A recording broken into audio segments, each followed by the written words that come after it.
صرف 5 منٹ کا مدرسہ قرآن و حدیث کی روشنی میں 26 رمضان المبارک۔ نمبر 1، اسلامی تاریخ۔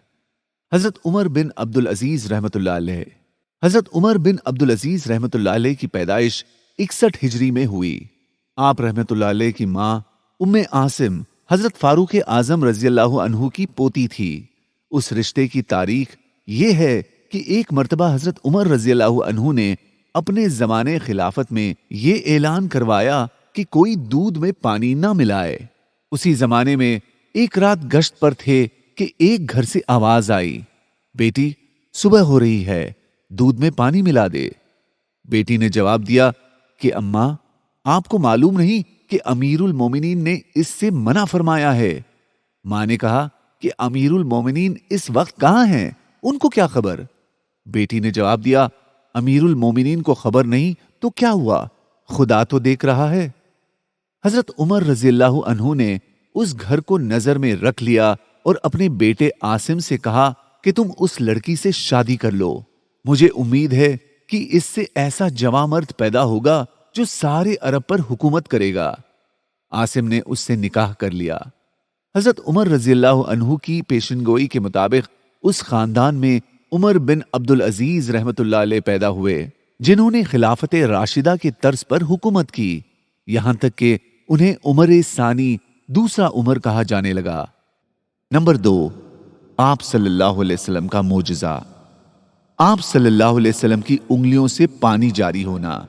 حضرت جابر رضی اللہ عنہ فرماتے ہیں، صلح حدیبیہ کے دن صحابہ پیاسے ہو گئے۔ رسول اللہ صلی اللہ علیہ وسلم کے سامنے ایک پانی کا پیالہ رکھا تھا۔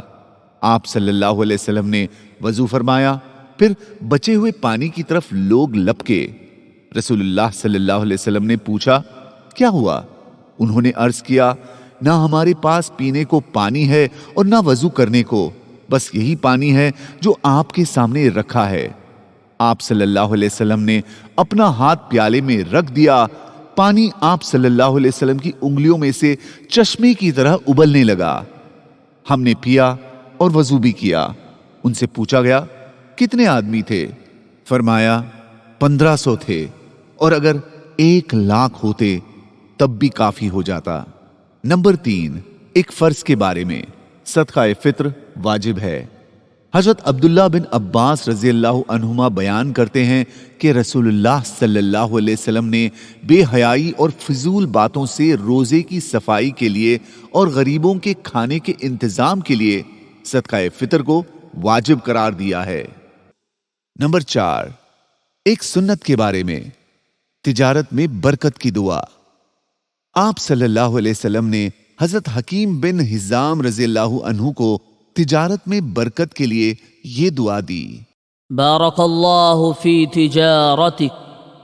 نمبر 5، ایک اہم عمل کی فضیلت، اشراق کی 4 رکعات۔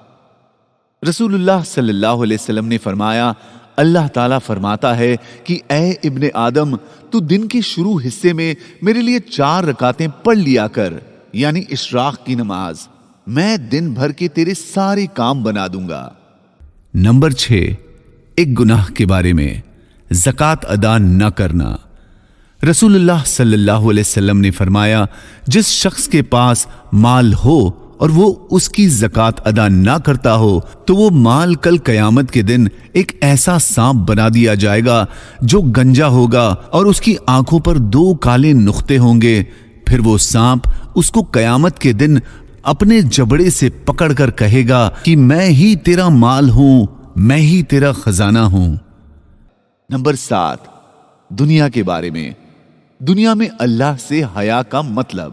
رسول اللہ صلی اللہ علیہ وسلم نے فرمایا، اللہ تعالیٰ سے حیا کرنے کا حق یہ ہے کہ سر اور سر میں جو خیالات ہیں ان سب کی نگہداشت کرو، اور پیٹ کی اور جو کچھ اس میں بھرا ہے ان سب کی نگرانی کرو، یعنی برے خیالات سے دماغ کی اور حرام و ناجائز غذا سے پیٹ کی حفاظت کرو، اور موت کے بعد خبر میں جو حالت ہونی ہے اس کو یاد کرو، اور جو شخص آخرت کو اپنا مقصد بنائے گا وہ دنیا کے عیش و آرام کو چھوڑ دے گا۔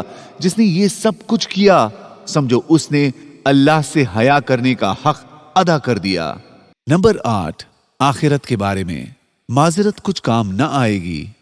اللہ تعالیٰ فرماتا ہے قیامت کا دن ایسا دن ہوگا کہ ظالموں کو ان کی معذرت کچھ بھی کام نہ آئے گی اور ان کے حصے میں پھٹکار ہوگی اور رہنے کی بدترین جگہ۔ نمبر 9، طب نبوی سے علاج، کمبھی مشروم سے آنکھوں کا علاج۔ رسول اللہ صلی اللہ علیہ وسلم نے فرمایا کمبھی کا پانی آنکھوں کے لیے شفا ہے۔ یاد رہے کہ بعض کمبیاں زہریلی بھی ہوتی ہیں، لہذا تحقیق کے بعد استعمال کی جائیں۔ نمبر 10، نبی صلی اللہ علیہ وسلم کی نصیحت، رات کے اخیر حصے میں اللہ کی عبادت کرو۔ رسول اللہ صلی اللہ علیہ وسلم نے فرمایا اللہ تعالیٰ رات کے اخیر حصے میں بندے سے بہت زیادہ قریب ہوتے ہیں۔ اگر تم سے ہو سکے تو اس وقت اللہ تعالیٰ کا ذکر کیا کرو۔ جزاک اللہ۔